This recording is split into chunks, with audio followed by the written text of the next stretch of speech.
Praise the lord.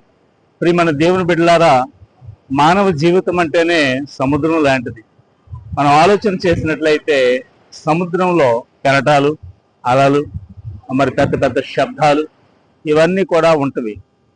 ఇవి మానవ జీవితంలో కూడా కష్టాలు ఉంటవి, నష్టాలు ఉంటవి, ఇరుకులు ఉంటవి, ఇబ్బందులు ఉంటవి. ఇవన్నీ కూడా అతలాకుతలం చేస్తూ ఉంటవి. యేసు ప్రభు వారు మరి గలిలయ సముద్రం మీదకి వెళ్ళినప్పుడు శిష్యులైనటువంటి వారు ఈ సముద్రంలో ఉన్నటువంటి అలల తాకిడికి భయపడ్డారు. తుఫాను వచ్చింది.